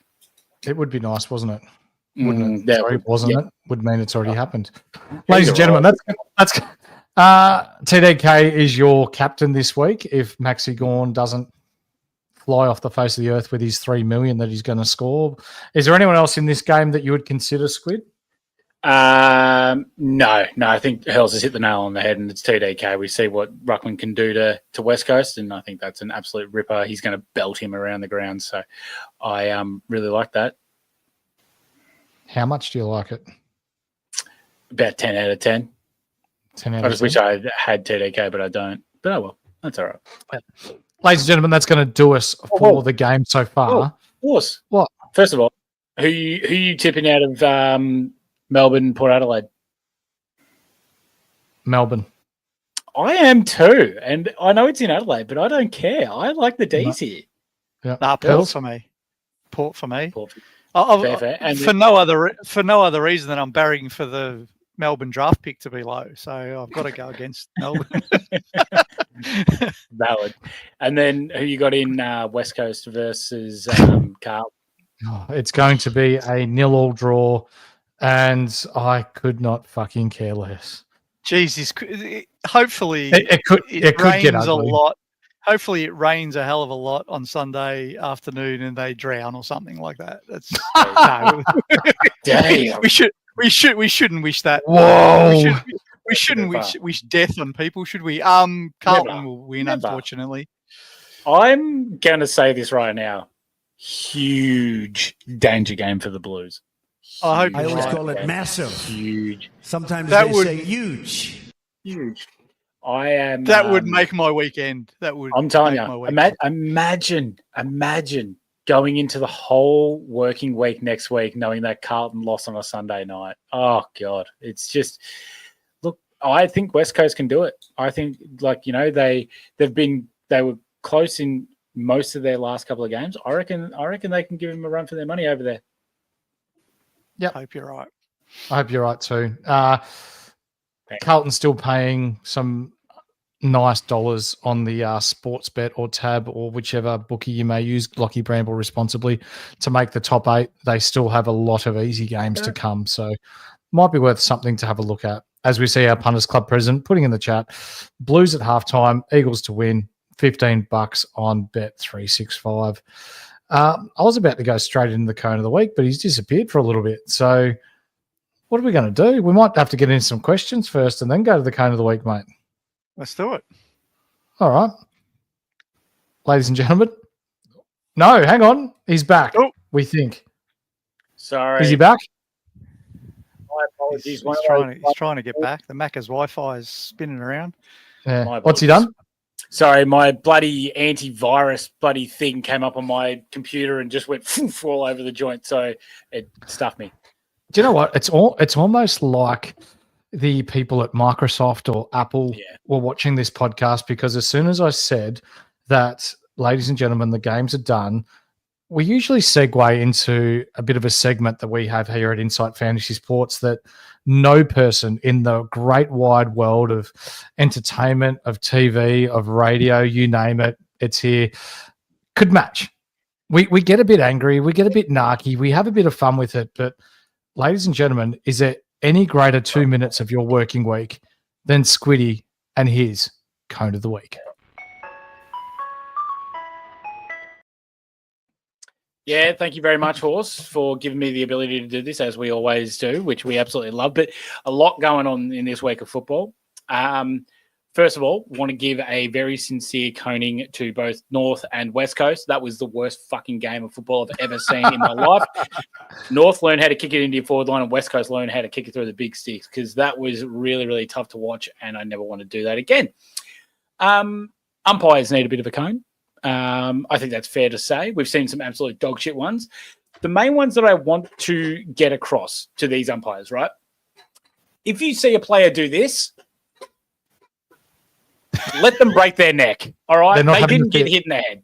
They did not get hit in the head. Steel side bottom, one of them, that was dog shit. And then I think it was Zach Bailey and James Peatling all did it, and they all got free kicks. And I'm sitting there going, a blind monkey could have seen that wasn't hitting the head. So you all need to weak as piss be better. I'll tell you that much. My goodness. Commentators, and this might shock a lot of you, not Kelly Underwood. Very well done there. So Kelly, good job. I don't think she commentated this week, so that's fantastic. Fuck, pigs do fly.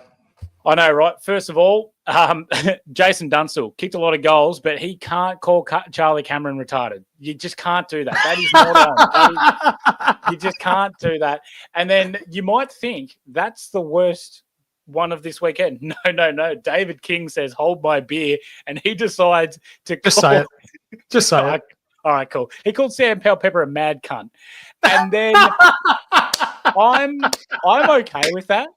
I'm okay with that by Kingy. That's play on. But for him to then backtrack and them to tell him he was trying to call Sam Powell-Pepper a mad cuddler, I can't be standing for that. No. I can't be standing for that. Please, for the love of God, just own it and say, look, I said it. look, what's his face said it about the Gold Coast cunts, so that's fine. I wouldn't worry about that at all. That's play on. Frothy's mate cannot have a go at his skipper and the lifeblood of the Melbourne Football Club. And then for him to turn around and say, I didn't think the cameras were on me. Motherfucker, you're playing on the MCG in front of 80,000 on King's birthday, and you don't think there's a camera on you to bake your captain? Weakest piss be better there, Frothies. You got to stop hitting your teammates. I mean, shit. He's had a go at Gorney. He punched out Jake Melcham. Come on, mate. That's just weakest piss be better. Look, I'll tell you what.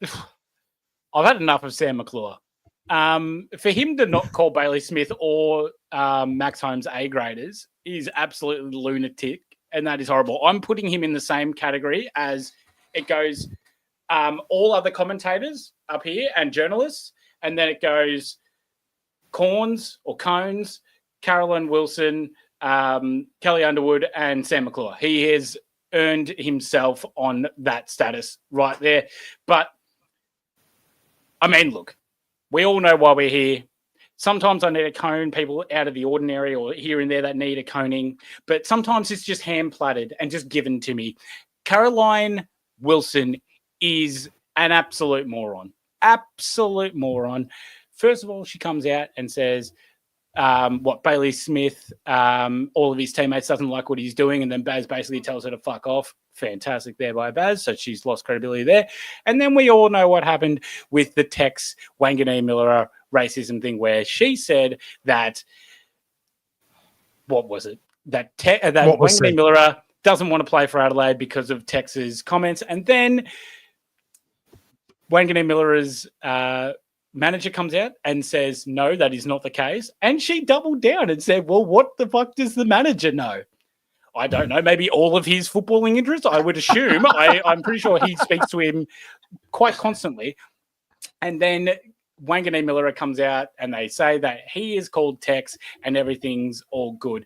But apparently, as long as we put per sources in front of things, no harm, no foul. So we can do everything. That is fine. So I have, per my sources, that Caroline Wilson has just single-handedly manslaughtered cows to get bulk leather.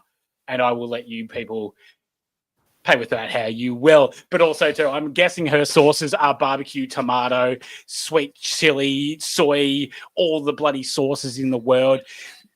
But in saying that, I have a bigger cone. Right, there's a bigger cone than Caro this week. Bigger one. Yeah, and it's the people at Channel 7. How the fuck is Kane Corns, Caroline Wilson on our TVs and spewing this bullshit? Surely there is a manager, someone overseeing this and going, they're fuckwits. Because not one person in the world listened to what Caroline Wilson said and said, that could be true. Everyone knew that was bullshit the minute it came out of her mouth. Granted, I don't watch her. Someone sent me a clip and then I went, that's bullshit. So surely they can get them off the TV. And there's a reason, and I think it's pretty clear, that they are just trying to drive people to KO and say, hey, you have to pay them $40 a month because you don't want to watch this shit, and neither do we. So people at Channel 7, just give us more. Fuck, I'll take Dermy at this rate, and he's shit. Just wake all of you at Channel 7, Caroline Wilson, that bitch, Corns, all of them. All of you, weak as piss, be better. You're a goddamn disgrace. Give me, Horse and Hurls, the ability to call football and be the journalist that we all goddamn deserve. And she's a bitch per sources. Per sources, she's a bitch. Yeah, per sources, she's a bitch. Yeah. Ladies and gentlemen, there's too much for me to recap there, but everyone that our men, Hurls and Squid can we add one, Horse? There's one you missed, Squiddy. The Western Bulldogs Football Club. You had one chance. Bevo coming out of contract, you could have sacked him. Then 9th. He's killed our Supercoach teams for 5 years, and you re-signed the idiot for 2 more years so that he can put liver onto a back plank. Western Bulldogs, weak as piss, be better. That is the sub-type of behaviour we need, Squid. I love that. Yep, absolutely. Like our video, do it now, immediately. Make sure Horse gets Grand Mares into his team. Grand Mares. And ladies and gentlemen, they are our Cones of the Week.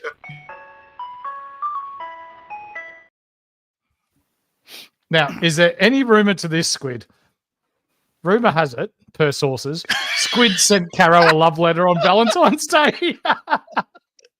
Skull, I will do what your namesake does if you put that defamation in your mouth ever again. I'll tell you what.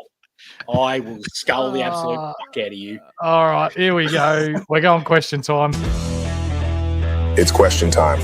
Let's answer your questions for the week ahead. I feel better. Apparently, Roberta's donk is giving us a whipping. South Africa versus the Aussies. How's De Kock going? What Is that his name? Evening long schlongs. Fuck, IJ have started off hot. And he goes, evening, lads. Machercha, Doc Hurdy, Green Mears, Makalifi, Wangani Manira, enthusiast here. For those of you that don't know IJ's made some guest appearances on our Tuesday night show. And he has added to his Tinder profile occasional podcaster on there. Hey, horse. IJ, seriously, brother. You just missed me, brother. Come on, son. Nah, no way. How good's that? Oh, shit. That's outrageous. That is so funny. That's outrageous. All right, Nath. Nath is currently sitting 61st overall, so he needs to get this right. McKercher or Mills, better option. I'll go first and say if you need points this week, McKercher. He's not as cheap, but he will make you more coin if you want to go sideways into a proper primo. Should you have the trades down the track? Mills is a play next week. Hurls? Yeah, buy them both. McKercher this week, Mills next week. Take the value and then go the other big dogs in your team. So if you're 61st, the other kind of blokes that I'd try to manufacture, Luke Jackson, obviously Butters, because he's available if you haven't got him now. Hopefully you've already got Bont. Go some of the really key primos and then fill the rest with these value blokes like McKercher and Mills. Yeah. Rookie. Hey, mate. The boys. Thinking of trading Gawn at his buy. I'm scared. But Kirch is in for me. Watch Clarko throw the magnets around like Caroline throws bullshit around. Spot on. Let's do do you do warning cones, Squid? Like we're warning Clarko if that magnet of McKercher doesn't have super glue on it to the back flank, he's in the gun. Back flank and wing, yep, absolutely. Yeah. And yep, there is definitely a warning on Clarko's head. Do not move him from halfback. Byron, people can't stay tonight. Just wanted to pop in and like the video. What a fucking legend you are, Byron. Hey, as all you should do too. You should all like that video. It doesn't cost you anything. All it does is click a button. And are you really too lazy to click a button? Are you that much better than us? How dare you? You sounded like Happy Gilmore there. You're too good for your home ball. Yeah. Just click the button. We've got a like update, Squid. We're at 38. So that's not enough. It's not enough. We have 75 for me to bring in Grind Myers this week. We have 300 people in. We've had this a couple of times, Horse. So just so that this can get up before, just type where you're typing that. Just actually type a question in, and we'll see it. I think you did. I've started, so it's ready to go. Deadly. Massimo D'Ambrosio's nonna is more popular than him. That's extremely disrespectful. I think it was his nonno. It's his nonno. Yeah, exactly. Yeah. I think they've get cultured, Deadly. I think combined they've had more kicks than him this year too. Yeah, probably. 100%. Hurls is on tonight too. James, got to get myself one of those Insight footy hats.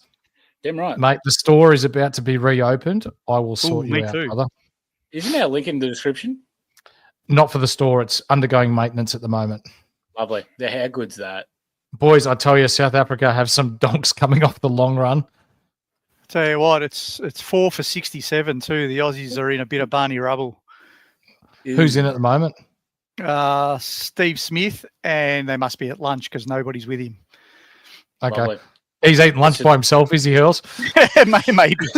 He's got no mates because he can bat, and the others are all out. Yeah, he's probably instead of using a knife and fork, he's using two bats. I've had enough of them. Backer. Thoughts on Marshall as a smoky VC against, that'll be Tim The English. Yeah, it's actually not bad because we've seen English give up a few scores this year, and also too Lloyd Meek went 132, which is a fair increase on what he normally does. So I don't hate it. I just think there's better options, but it's definitely a smoky. Yeah, but look, he's looking for a smoky, and per sources, that's a good one.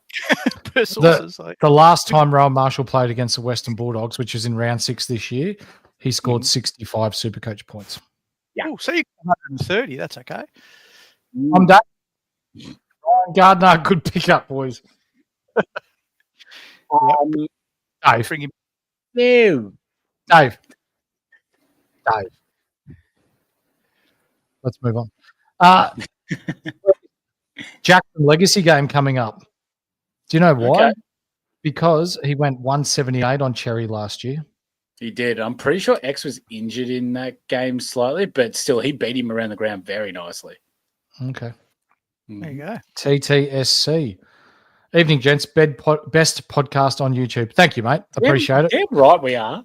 Damn right. Thinking Zorko O'Neill, Hustwaite and Lindsay to McKercher, Johnson and Butters. Would you trade Zorko O'Neill? I would. I am doing that. I am trading Lockie Neal. I don't have Zorko, but I'm trading Neal. I was going to say, all right. I was going to say Zorko, and you're saying Neil, but that's because you don't own Zorko. What if you had a choice? If I had a choice, I think I think I'm more comfortable with having Neil because obviously it's a tag that kind of shuts him down, while Zorko's has been more or less that Brisbane aren't just using him as much. So if I had to choose, I'd go Zorko first, but since I don't have Zorko, I'm going Neil because I'm still pissed off about how many tags he cops. Yeah, I think with Peatling being out of the side, does this mean Sid Draper could be a sneaky pickup for a couple of weeks? Nah. No, I still think that he slept with Matty Nix's mum because he just hates him. He does, doesn't he? He just hates him. Per sources. Yeah, exactly right. I mean, here's the thing. He puts him as sub, but then he doesn't sub him until like 10 minutes left in the last quarter. He just doesn't give him he just does not care. He subs him early. He subs him in late. Yeah, nah. CWT. Although, what is Sid Draper currently priced at? It's like 117K, isn't he? Yeah, less, 110 or something. Yeah. Yeah, not so, much. I mean... Not if it's pissing down rain in Tassie. Actually, it's only 1 week too. Yeah. Is the question about you own him and you're hoping he gets a game? If that's true, that's fine. You can cross your fingers, but please don't buy him. Yeah, absolutely. Yeah. Pike told CWT this morning to his face over coffee that T-Mac is in and Ryan Marich sucks. There you go. Oh, really? Per sources, or is that confirmed? As per sources. Oh, lovely. Well, he does have a few contacts, the man. Okay. CWT might be the source. What kind of coffee does he drink? That's a trusted source. That's better than tomato or barbecue. I'll trust. If we can get him across for our round 24 game, that'd be awesome. Round 24, we will be catching up as an Insight community, and it has been revealed today in our round 24 group chat that we have on WhatsApp that there will be green and red vests. There will be votes, and there'll be polls to see who starts with the red and green vest, and there will be several challenges throughout the day where you can earn or get the opportunity to wear one of those vests. You don't want the red, you want the green. How do we get a link into that group chat, Horse? They'll have to DM us, and we can send them a group. I will DM you right now. Aren't you in there? Are you in there, Squid? I don't know, mate. I got a lot going on. It's through the Patreon, mate. We'll sort you out. Did I hear right? Hurls is going to put a C on a Carl Scum player. Yes, you heard right. Oh, you did. I thought you got rid of him all. You know what? So I did. I'm bringing him in this week. So I tell you what, Peter, this is beautiful for if he like Kerno cost me my season last year. If I haven't said that already, and if I bring TDK in and see him and he gets a 70 or something next week, I might have to do Cone of the Week instead of Squiddy because my ears will be burning. There'll be steam coming out of the ears. I will consider it. Per sources. As per sources. Barbecue and stuff. What else we got? Blue. Hey, mate, thanks for joining us. Would you trade Bailey Smith down to... Oh, fuck no. No.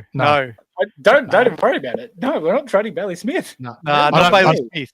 I'm not being rude to cut you off, mate, but you do not trade Bailey Smith. Nah, another like an underperforming primo, yes, like a Merritt, a Neil, a Zorko, Rankin, or like pick your poison, but not someone who's getting 130s. Yeah, no, hell no. But I do think that you should try and get Butters in, absolutely. But yeah, not in the way of Bailey Smith. No. Frankie Like won't make Cruchy happy if wet toast win, Hurls. No, my uncle is Uncle Cruchy. He's from WA and he's now over in Vic and he hates everything Western Australian. So no, if wet toast win, he will not be a happy man. Apparently, as per sources from only Sam McClure likes Sam McClure. I'm not sure he even likes himself, does he? Do the next one that Skull put in after that. I haven't seen it. Oh, okay. Where you put it up? I'll find it. Yeah, okay. It's this one. Oh. I didn't see that. I did. Horse wishes he saw that so he could say no, don't put it up. No, yeah, I do now. He's already dropped the C-bomb once though, so what harm's that? Twice, Decisions from Dashing. Thanks for joining us, mate. Appreciate it. Zorko, Lindsay, out. Yep. Butters, Johnson in. 200K in the bank. 8 trades left with 1 boost. That's easy. That's an easy swap to Mills next week. 2, Lindsay, Brock, Zorko, Kako out. Brayshaw, Butters, Johnson, and Wang in 6 trades. That second trade looks a lot better to me. That's not Wang, is it? Isn't that Zorko, Kako? Who's MCM? Is that the West Coast dude? McCarthy? Oh, no, it wouldn't be. No, it wouldn't be. Is it Vince McMahon, WWE? It might be. I think that's hard to process. I think maybe that number 2 looks good if that's the West Coast bloke McCarthy, or if it's McKercher. I don't know what he means there, but that looks okay. That second one. Benny G. I like the second one too. Oh, someone just said McMahon from the Bombers. If it's McMahon from the Bombers, no, do not bring him in. He won't. Cleary, Marias, Brock to Colby, Doc Hurdy, and Johnson, or McCarthy over Johnson. I'm an Essendon man, as you are too, Benny. But I think McCarthy over Johnson. I think his time, as good as he's been, is going to be limited with these senior players coming back. Don't you think as well, even if McCarthy doesn't play, it's just a great loop option because he's DPP and West Coast normally play on Sundays. Can I answer that in a different way, though? Do you think you're going to need another rookie next week? And if you do, then go Johnson this week and McCarthy after the bye. Mm-hmm. But if you don't need that many rookies, if you're only bringing 1 rookie in for the next 3 weeks, for example, then go McCarthy over Johnson. But if you're going to bring them both in anyway, Johnson on the bubble this week, McCarthy in round 16 on the bye, and you'll have both of them. But Johnson is a risk. He's only probably going to play 2 more. Yep. Yeah. James P. As per sources, Caroline Wilson is an agent for a sporting industrial complex, same as John Ralph, placed there by psychopaths that hide in the shadows behind the scenes. Yeah. Hey, look, that's a very, very well formulated answer, and could have just said that they should fuck her off because it's pretty obvious. Yeah. What's a journo these days? No one writes in the fucking paper, so just piss off. You don't know anything about football. How are you, Ange? Colby McKercher, yes or no? Our girl, Ange. Hell yeah. The role's fixed. It's wing, halfback. That is exactly what his role is. More halfback, a little bit of wing. That is what he does. Dashing is then put in thinking Zorko, Lindsay, Butters, Brayshaw, and some rookies for my last boost. Well, that's 2 primos you're bringing in. Yeah. Yep. And I love the picks of Butters and Brayshaw. I think that's absolutely bang on the money. IJ says that Bo Webster's about to come in with Smith after lunch. Okay. Hi, boys. That took me way too long to realize that just took me way too long to realize what IJ was talking about then. And we're still fucked. So, hi, boys. Great show as always. Yep. I'm trading Zorko and Neil both. Interesting.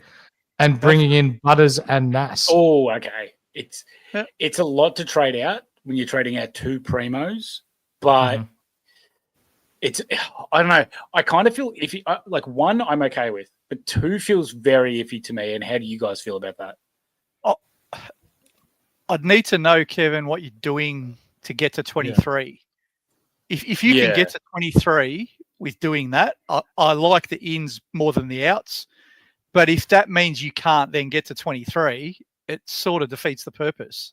Like I'm trading 2 primos over the next 2 weeks, but I'm unlocking cash. I'm going zero out and I'm going gone out because I'm making 160K in each transaction, and that's how I'm funding my 22nd and 23rd. Those ones don't look like they're unlocking any cash. So are you still going to be able to get to 23, or are you just going sideways for the sake of it? But if has anyone else seen Baz's Insta story for today? Yeah. That's the one that I sent you guys today about where it's the scene from The Godfather talking about Caroline Wilson, where the it's that one. Yeah, that was that one. Gotcha. Okay, yes. But I just didn't know it was from his Insta story. Yeah, it's basically him just flipping them off. If you look in that photo, you'll see Bez Lanker up in the top left corner. You're welcome. Gotcha. You're welcome. Round 24 talk is getting some lead well and truly in my pencil. Good boy. Love to see you there, mate. Oh, God. I'm gonna have to write in, get the permission form from the Dale, just be like, hey, look, sweetheart, I am going to be a fucking mess. Yep. Again. See you Monday. Last mid upgrade, lads. What are your thoughts on these moves? Bring in Johnson to be able to afford Brayshaw and be left full primo 5 trades left, or Dunks in 1 trade and have 6 trades left. I like Brayshaw because he's already had his bye, so you're going to get 2 scores out of him. Oh yeah, Dunks hasn't had it, has he? Yeah, and I think the thing to consider, like if you've got 6 or 5 trades left, that's a great position. Most of us are getting down to 3 or 2 trades, right? So I think with the 23rd being the flex this year, you've got a little bit of insurance anyway. I'd be more than comfortable going down to 3 trades with 23 primos. Mm-hmm. Yeah, absolutely. Corey is going Butters and Wang and McKerch for Fonte, Ashcroft and Neil. Like it. Yep. Can't complain there. Yep. Is that Will or Levi? Levi, I think. You'd hope so. Cool. Butters and Bont and Johnson or Butters, Kirch and Doc.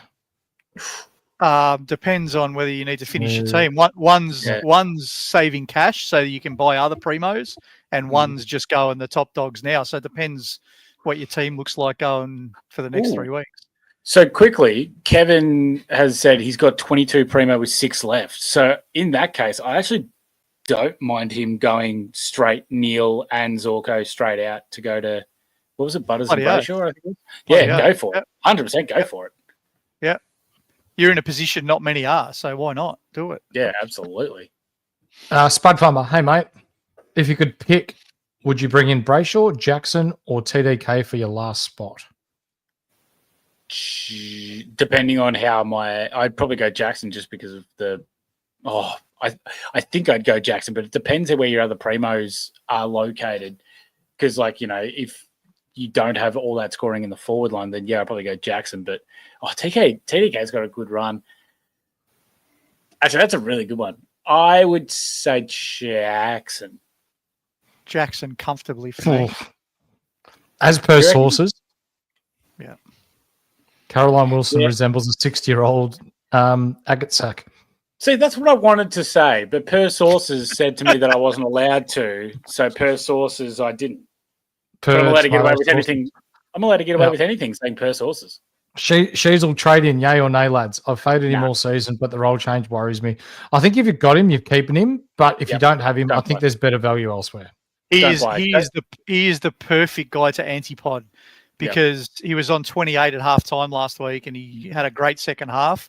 But there will be some games in that role where he'll get 75 or 80. So that's a great antipod to have. I 100% agree, being the massive North fan here, and I will back up Hurls' hate as much as I know he loves to do it. I agree. I think that there is like. Do you know what, Squid? I don't love North, but I now have 4 North players. Oh, really? How good's that? Hey, Hurls, you want to know something? I hate Essendon, and I have 4 Essendon players. So look at us. Super coach is just a nice leveler, isn't it? Isn't it? And I hate myself. See, I hate myself more for bringing in Zach Merritt than for bringing in 4 North players. It's a weird game. Thinking Draper next week from Carroll, then McCarthy in round 16 from Erasmus to finish off my team. Don't need money, just reasonable backup scorers. Nah, don't Why would you get rid of Erasmus? Oh, I'd keep Erasmus. Yeah, I'd pick up McCarthy. I'd go Draper to McCarthy. That's what I'd just do. Yeah. Don't.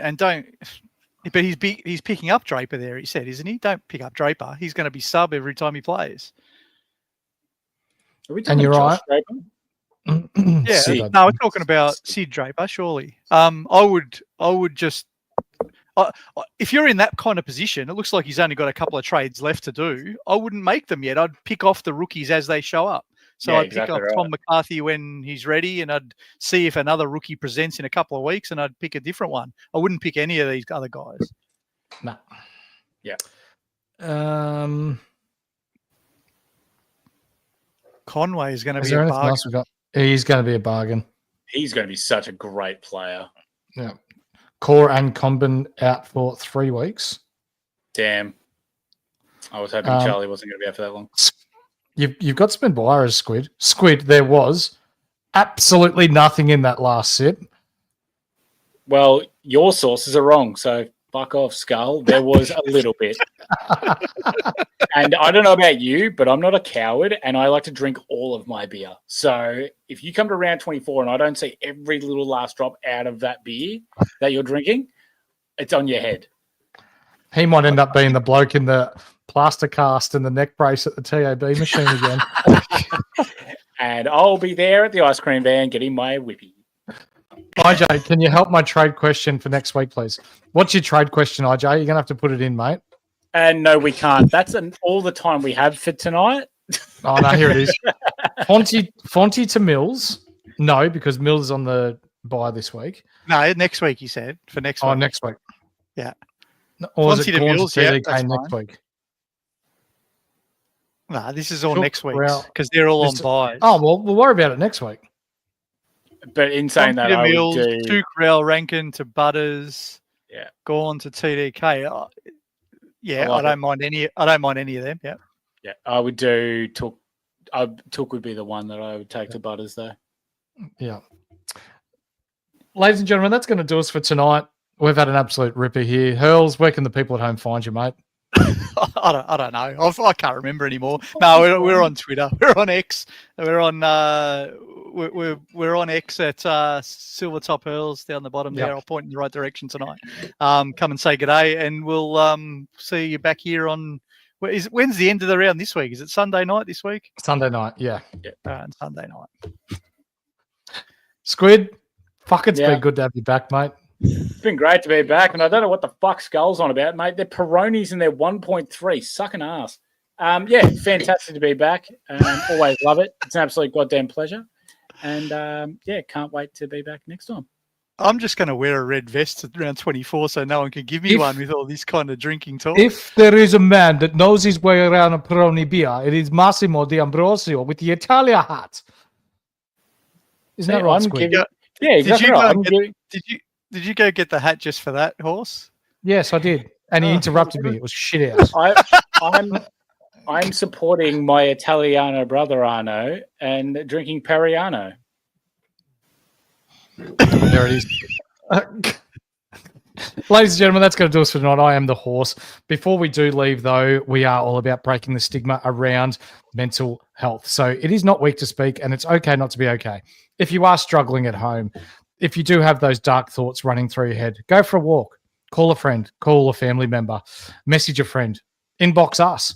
There's helplines out there as well. There's Beyond Blue, there's Lifeline, there's all different sorts of agencies that you can contact free of charge to get out what's in your head out and for you to feel better about it. So if you need that someone to talk to, Hurls, Squid, myself, our inboxes are always open. We are happy to speak to you because half an hour speaking to you now is much better than spending time with your family and friends at your funeral, remembering you for the person that you once were instead of being present with us right now. You are the most important person on this earth, and don't let anyone else tell you otherwise. We are the Insight Crew. We fucking love footy, and we're done for tonight. We'll see you tomorrow night for the Panic Room. When all teams drop, we'll be all over it like a bad rash on someone that sells themselves. We'll see you then. Fuck Caroline Wilson.